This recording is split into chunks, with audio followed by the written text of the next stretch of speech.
서울 강남구 한 패션쇼 무대에서 박수 소리가 터져 나옵니다. 런웨이를 걸어 나오는 모델들이 입은 옷에는 모두 같은 라벨이 달려 있었죠. 메이드 인 코리아. 그 라벨을 바라보는 한 여성의 눈에서 눈물이 흘러내립니다. 10년 전 나는 그저 살고 싶었을 뿐이었는데 윤세령, 34살, 지금은 K-패션의 대표 디자이너이지만 10년 전 그녀는 북한 개성공단의 봉제 공장에서 하루 12시간씩 재봉틀을 돌리던 평범한 근로자였습니다. 그때 그녀가 만난 한 남자 때문에 모든 것이 바뀌었죠.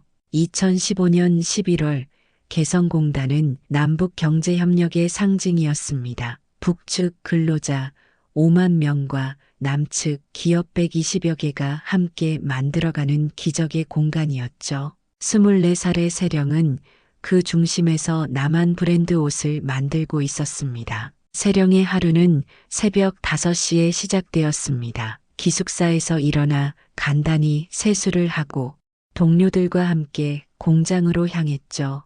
아침 체조와 구호 제창 후 작업이 시작되면 그녀의 손은 마치 춤을 추듯 재봉틀 위에서 움직였습니다. 윤세령 동무, 오늘도 할당량 초과 달성이군요. 작업반장이 만족스러운 표정으로 말했습니다.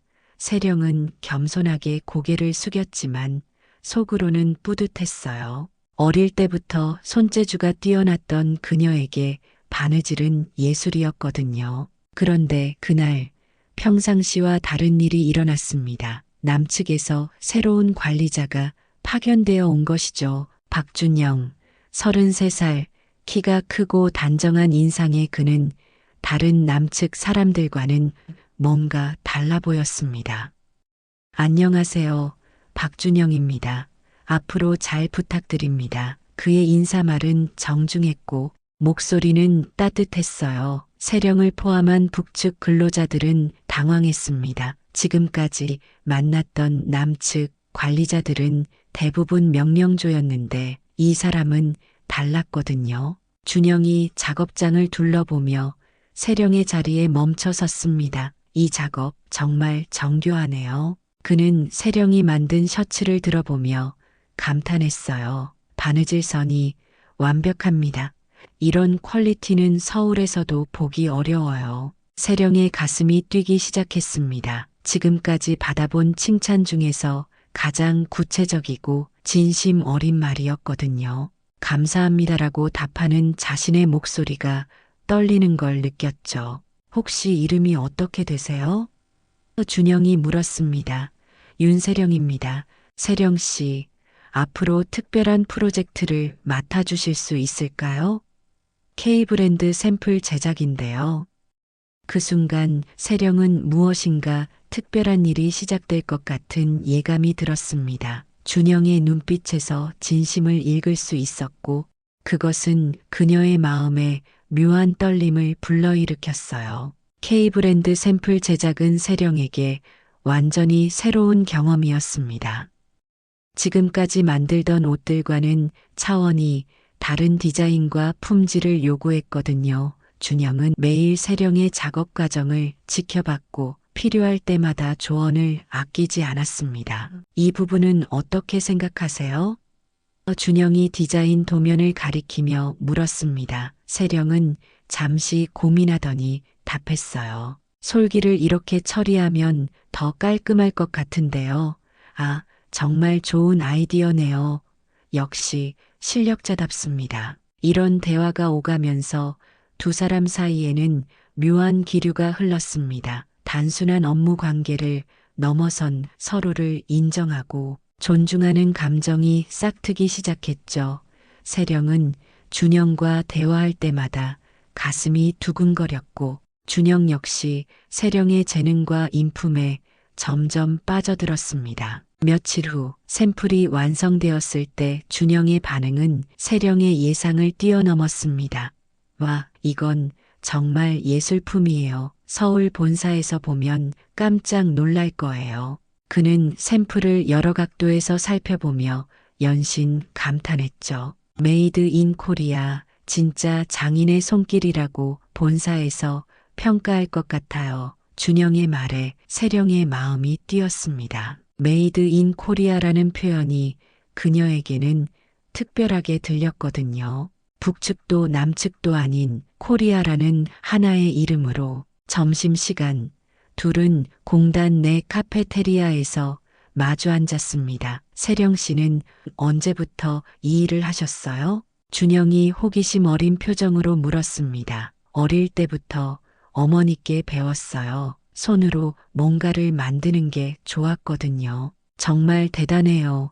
이런 실력이면 서울에서도 충분히 인정받을 텐데요. 준영의 말에 세령은 숟가락을 든 손이 떨렸습니다.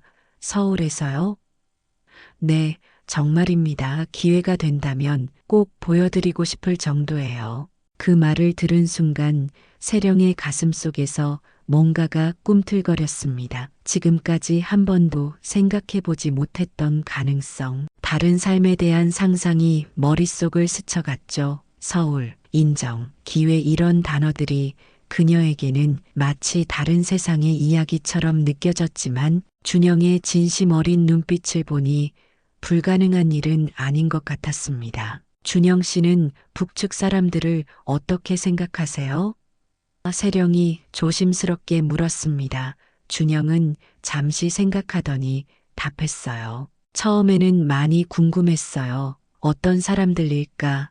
우리와 다를까 하고요. 그런데 여기서 지내보니 알겠더라고요. 그냥 사람이구나. 같은 꿈을 가진 사람들이구나 하고요. 세령의 눈에서 뭔가 반짝이는 것이 스쳤습니다. 같은 꿈이요? 네, 더 좋은 삶을 살고 싶어 하고, 자신의 능력을 인정받고 싶어 하고, 사랑하는 사람들과 행복하게 지내고 싶어 하는 그런 꿈 말이에요. 그날 밤 세령은 잠들지 못했습니다. 준영의 말들이 계속 머릿속을 맴돌았거든요. 같은 꿈을 가진 사람들, 서울에서도 인정받을 실력, 메이드 인 코리아 이런 말들이 그녀의 세상을 조금씩 넓혀가고 있었습니다. 12월에 들어서면서 개성공단에는 미묘한 긴장감이 돌기 시작했습니다. 북측의 잇따른 도발로 남북관계가 악화되고 있다는 소문이 들렸거든요. 하지만 공단 안에서는 여전히 평화로운 일상이 계속되었고 세령과 준영의 관계도 점점 깊어져 갔습니다. 어느 날 오후 준영이 세령에게 특별한 제안을 했습니다. 이번에 새로운 라인을 기획하고 있는데 세령 씨가 직접 디자인에 참여해 보시는 게 어떨까요? 세령은 깜짝 놀랐어요. 제가요? 디자인을요? 네, 세령 씨의 감각과 기술력이면 충분히 가능해요. 한번 도전해 보시죠. 준영의 격려에 세령은 용기를 냈습니다. 해보겠습니다. 그녀의 목소리에는 설렘과 각오가 담겨 있었죠. 며칠 동안 세령은 디자인 작업에 몰두했습니다. 평소보다 2시간씩 더 일찍 출근해서 스케치를 그리고 점심시간에도 자료를 찾아봤어요. 준영은 그런 세령을 격려하며 함께 고민했습니다. 이 색깔 조합은 어떠세요? 세령이 조심스럽게 물었습니다. 정말 좋네요. 감각이 뛰어나시군요. 준영의 칭찬에 세령은 자신감이 생겼어요. 처음으로 자신의 창작물에 대해 인정받는 기분이었거든요. 완성된 디자인을 본 준영은 말을 잃었습니다. 이건 정말 놀라워요. 프로 디자이너 수준이에요. 그는 진심으로 감탄하며 세령을 바라봤죠. 이 정도 실력이면 서울 어디서든 환영받을 거예요. 그때 세령이 조용히 말했습니다. 준영 씨, 저 궁금한 게 있어요. 네, 뭐든지 물어보세요. 서울은 정말 어떤 곳인가요? 제가 상상하는 것과 같을까요? 준영은 잠시 망설이다가 답했습니다. 서울은 꿈을 꿀 수 있는 곳이에요. 노력하면 인정받을 수 있고 능력만 있으면 출신이나 배경에 상관없이 성공할 수 있는 곳이죠. 물론 경쟁도 치열하고 어려움도 많지만 그래도 희망이 있는 곳이에요. 세령의 눈이 반짝였습니다. 정말 그런 곳이 있을까요? 꿈을 꿀 수 있는 곳이 있어요.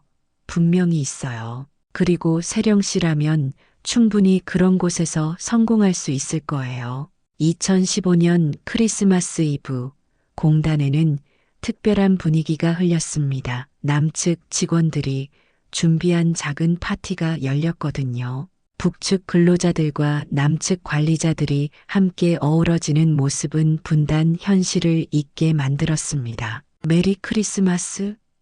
준영이 세령에게 작은 선물을 건넸습니다. 예쁘게 포장된 상자 안에는 고급 재봉 도구 세트가 들어 있었어요. 와, 이런 걸 어떻게 세령은 감동으로 말을 잇지 못했습니다. 세령 씨의 꿈을 응원하는 마음이에요. 언젠가 이 도구들로 더 멋진 작품을 만들어주세요. 준영의 말에 세령의 눈에서 눈물이 핑 돌았습니다. 지금까지 받아본 선물 중에서 가장 의미 있는 것이었거든요. 그날 밤 세령은 선물을 안고 오랫동안 잠들지 못했습니다. 준영의 따뜻한 마음과 자신에 대한 믿음이 그녀의 가슴을 벅차게 만들었어요. 그리고 처음으로 생각했습니다. 나도 정말 다른 삶을 살 수 있을까? 새해가 밝으면서 개성공단의 분위기는 급격히 변하기 시작했습니다. 북측의 수소폭탄 실험 발표 후 남북 관계가 최악으로 치달았거든요. 공단 내에서도 긴장감이 고조되었고 남측 직원들 사이에서는 철수설이 돌기 시작했습니다. 세령은 준영의 표정에서 불안감을 읽을 수 있었습니다. 평소보다 말수가 줄었고 가끔 멀리를 바라보며 깊은 생각에 잠기는 모습을 보였거든요. 준영 씨, 괜찮으세요? 세령이 조심스럽게 물었지만 준영은 괜찮다며 억지로 미소를 지었습니다. 보위부의 감시도 삼엄해졌습니다. 김철민 간부는 공단을 수시로 순찰하며 북측 근로자들의 행동을 예의주시했어요.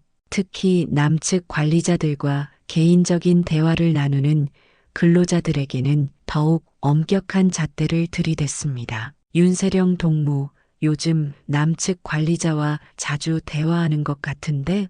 김철민이 세령을 불러 세웠습니다. 작업 지시를 받고 보고를 드릴 뿐입니다. 세령은 최대한 침착하게 답했지만 속으로는 두려움이 밀려왔어요. 2월 초 마침내 그 순간이 왔습니다. 정부가 개성공단 전면 중단을 정격 발표한 것이죠. 공단 전체가 발칵 뒤집혔고 남측 직원들은 24시간 내 철수 명령을 받았습니다. 세령은 그 소식을 들었을 때 온 세상이 무너지는 것 같았습니다. 준영과 함께했던 시간들, 그가 보여준 다른 세상에 대한 가능성들이 모두 사라지는 것 같았거든요. 더 이상 그를 볼 수 없다는 현실이 받아들여지지 않았습니다. 철수 당일 아침, 준영은 평소보다 훨씬 일찍 작업장에 나타났습니다. 그의 얼굴에는 깊은 슬픔이 서려 있었어요.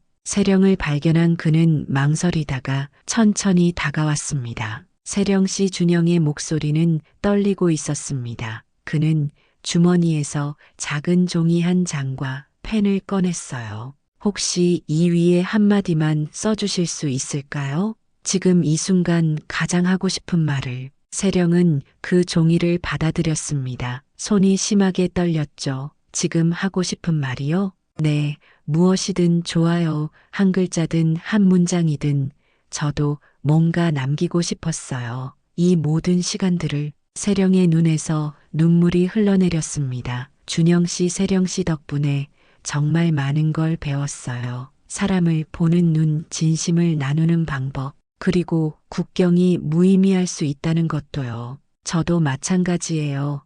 준영 씨 덕분에 처음으로 꿈이 생겼어요. 인정받는다는 게 어떤 건지도 알았고요. 세령은 울음을 참으며 말했습니다. 언젠가는 다시 만날 수 있겠죠?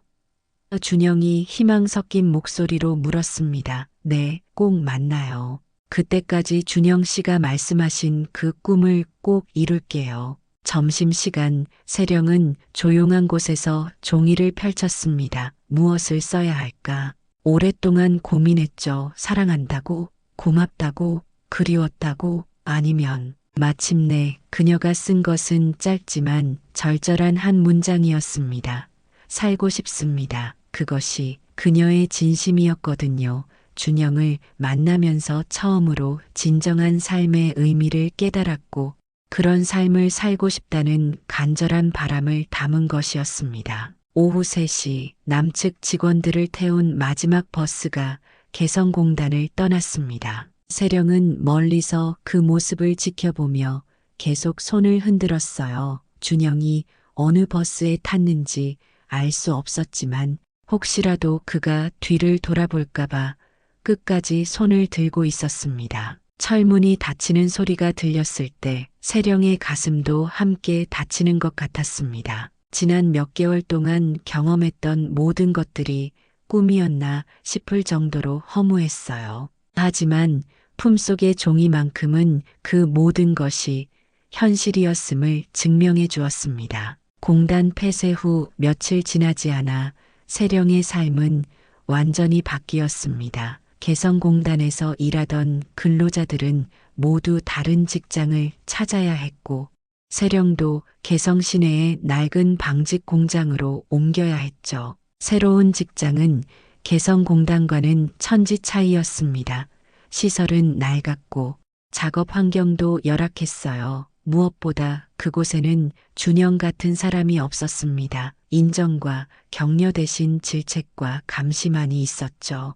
더 큰 문제는 보위부의 감시였습니다. 개성공단에서 남측 관리자와 개인적인 관계를 맺었다는 소문이 돌면서 세령은 요주의 인물로 분류되었거든요. 김철민은 수시로 세령을 불러 신문했습니다. 윤세령 동무 남측 농과 정확히 어떤 이야기를 나눴는지 다시 한번 말해보시오. 작업에 관한 이야기뿐이었습니다. 그럼 왜 다른 동무들과 달리 자주 대화를 나눴겠소? 세령은 매번 같은 답변을 반복했지만 의심의 눈초리는 계속되었습니다. 주변 사람들도 그녀를 이상하게 바라보기 시작했고 가족들마저 걱정을 표했어요. 세령아, 너 혹시 남조선 놈들과 무슨 이상한 짓을 한 건 아니지? 오빠의 추궁에 세령은 속이 터질 것 같았습니다. 자신이 경험한 일들을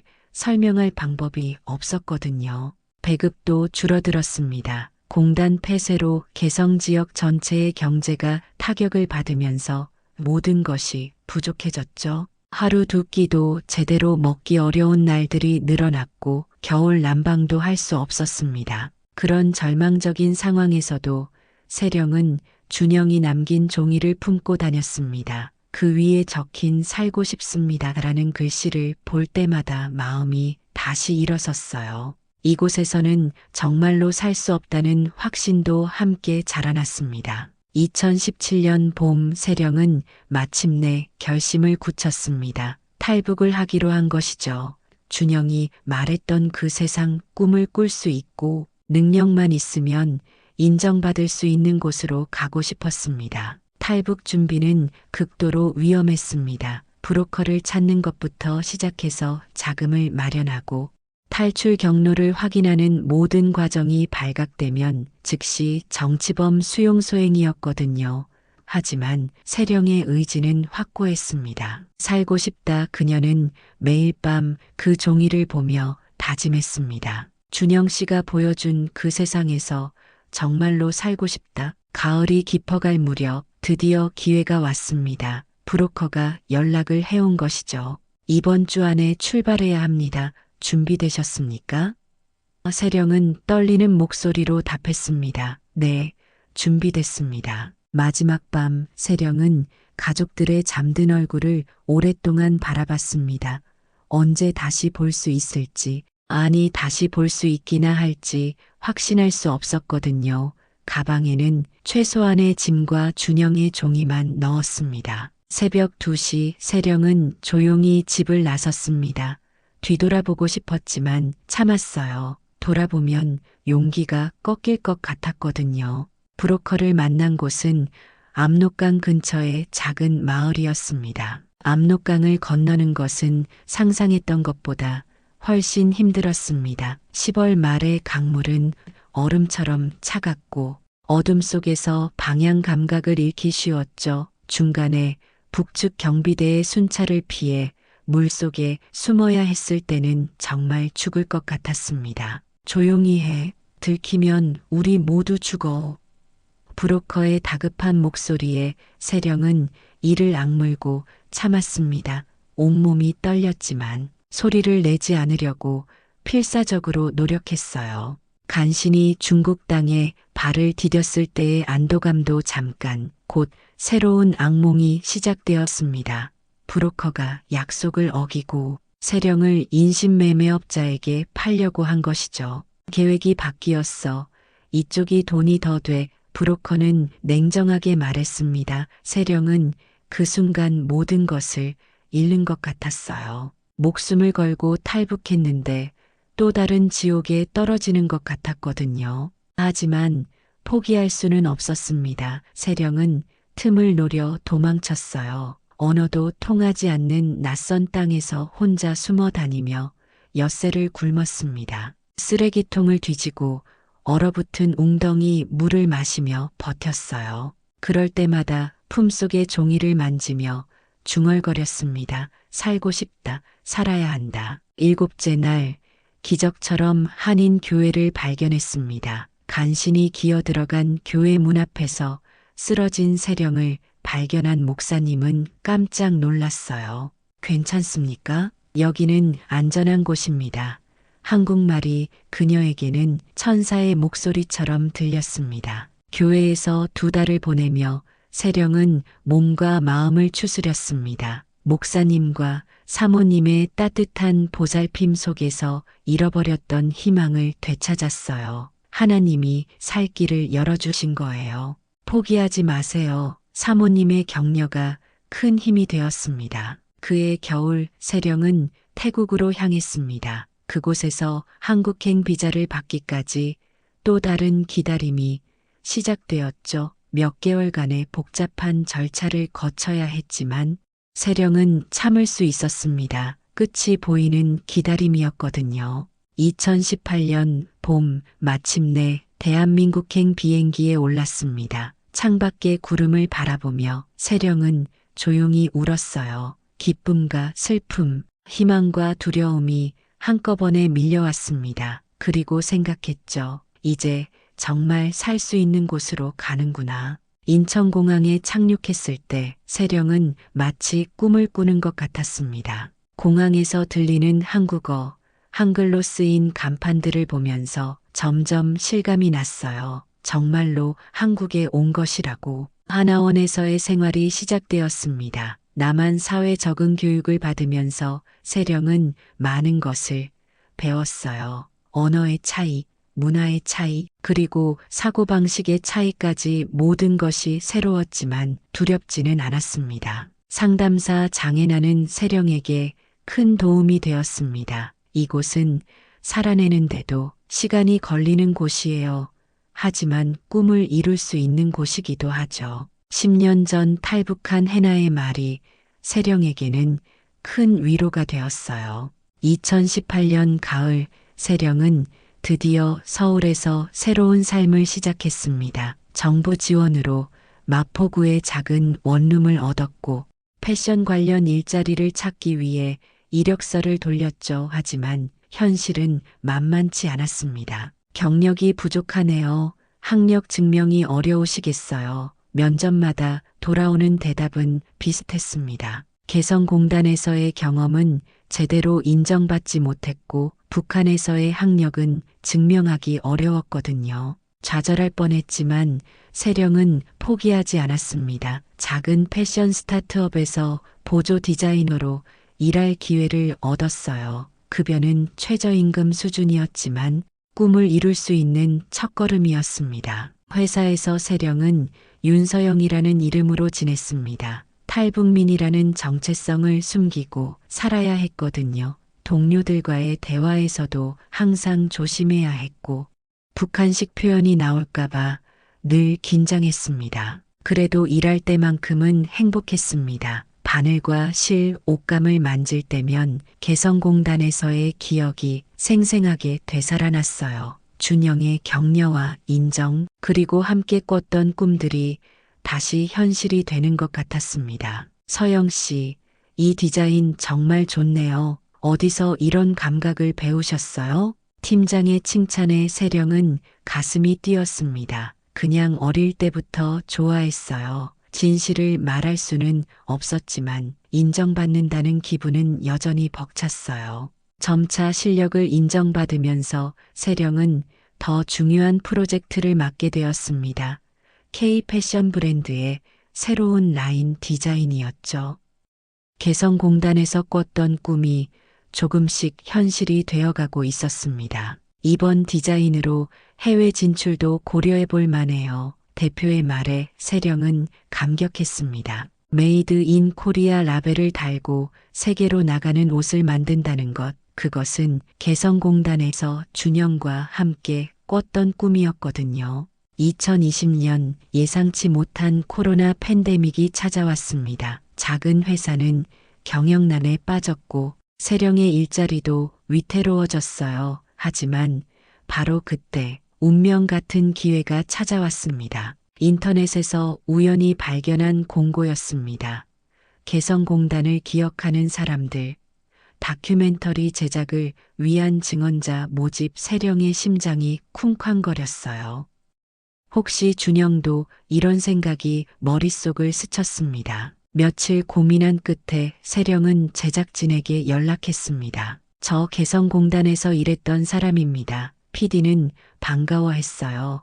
혹시 윤세령 씨시군요. 찾고 있었는데 정말 다행입니다. 저를 찾고 계셨다고요? 세령은 깜짝 놀랐습니다. 네, 박준영 씨라고 아세요? 그분이 계속 찾고 계셨거든요. 세령 씨가 남긴 메모를 지금도 가지고 계신데요. 그 순간 세령의 온몸에 전율이 흘렀습니다. 준영이 자신을 기억하고 있었다는 것, 그것도 5년 동안이나 믿을 수 없었어요. 다큐멘터리 촬영 당일 세령은 떨리는 마음으로 스튜디오에 도착했습니다. 제작진의 설명에 따르면 준영은 지금 서울 본사의 총괄부장이 되어 있었고 개성공단 폐쇄 후 줄곧 그녀를 찾고 있었다고 했어요. 먼저 박준영 씨의 인터뷰부터 보시겠어요?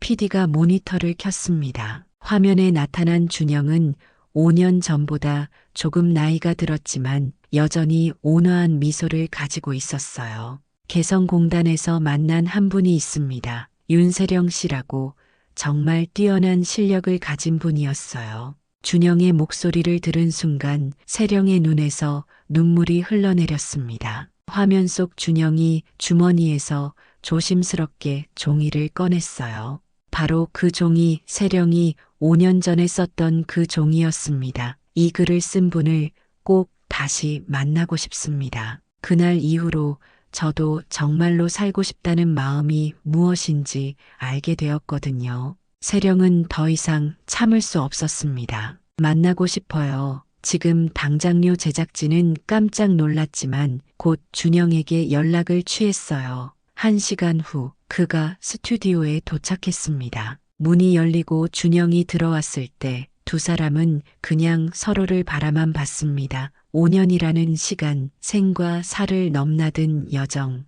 그 모든 것이 이 순간에 응축되어 있었어요. 정말 세령 씨가 맞나요? 준영이 먼저 입을 열었습니다. 목소리가 떨리고 있었어요. 무사하셨군요. 정말 다행입니다. 네, 준영 씨 저 살아있습니다. 세령도 떨리는 목소리로 답했습니다. 그때 그 종이에 쓴 대로 정말로 살고 있어요. 준영은 조심스럽게 그 종이를 세령에게 건넸습니다. 이것 때문에 정말 많이 생각했어요. 5년 동안 매일 이 글을 보면서 세령 씨가 어디서 어떻게 지내고 계실까 궁금했거든요. 세령은 자신의 글씨를 다시 보며 감격했습니다. 정말 간직하고 계셨구나. 당연하죠. 이 글이 저에게는 삶의 의미를 알려준 소중한 메시지였으니까요. 저도 이제 말할 수 있어요. 세령이 눈물을 닦으며 말했습니다. 그날 철문이 닫힌 게 아니라 제게는 새로운 문이 열린 날이었다고요. 준영 씨가 보여주신 존중과 인정, 그리고 꿈에 대한 가능성이 저를 여기까지 이끌어준 거예요. 둘은 서로의 근황을 나누었습니다. 세령이 탈북 과정에서 겪은 고난, 한국에서의 적응 과정, 그리고 지금 패션 디자이너로 일하고 있다는 소식까지 준영은 감탄하며 들었어요. 역시 제 눈이 맞았네요. 세령 씨는 정말 대단한 분이에요. 준영 씨의 격려가 있었기 때문에 가능했던 일이에요. 준영은 세령에게 제안했습니다. 저희 회사에서 일해보시는 건 어떠세요? 정말 필요한 인재거든요. 세령은 망설였어요. 제가 탈북민이라는 걸 알고도 그러시는 건가요? 세령 씨는 탈북민이기 이전에 훌륭한 디자이너예요. 그것만으로도 충분합니다. 준영의 확신에 찬 목소리에 세령은 용기를 얻었습니다. 몇 개월 후 세령은 새로운 회사에서 본명으로 일하기 시작했습니다. 동료들에게 자신의 이야기를 조금씩 털어놓았고 생각보다 많은 사람들이 이해하고 응원해 주었어요. 다큐멘터리가 방송된 후 두 사람의 이야기는 많은 사람들에게 감동을 주었습니다. 개성공단이라는 특별한 공간에서 시작된 감정이 분단의 현실을 넘어 아름다운 결실을 맺었다는 이야기였거든요. 2021년 가을, 세령이 디자인한 옷들이 드디어 메이드 인 코리아 라벨을 달고 해외로 수출되기 시작했습니다. 서울 패션쇼 무대에서 그 옷들을 본 순간 세령은 5년 전 개성공단에서의 약속을 지켰다는 뿌듯함을 느꼈어요. 어떠세요? 기분이? 준영이 물었습니다. 세령은 미소 지으며 답했어요. 그때 썼던 살고 싶습니다에서 이제는 살고 있습니다로 바뀐 것 같아요.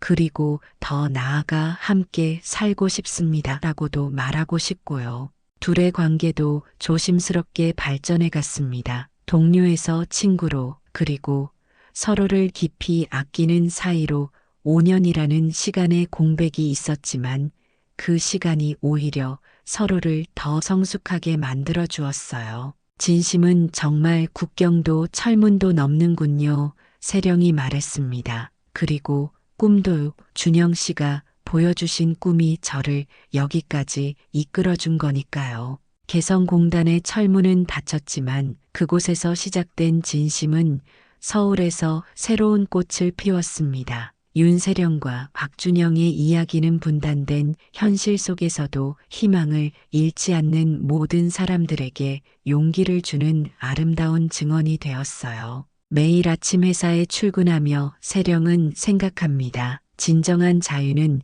국경을 넘는 것이 아니라 누군가의 진심과 만나는 순간 시작되는 것이라고, 그리고 그 자유 속에서 꿈을 현실로 만들어가는 것이 진짜 살아가는 것이라고. 한국의 하늘 아래에서 자신의 꿈을 펼쳐가며 세령은 오늘도 새로운 디자인의 메이드 인 코리아라는 라벨을 답니다. 그 작은 라벨 안에는 개성공단에서 시작된 큰 꿈이 담겨 있어요.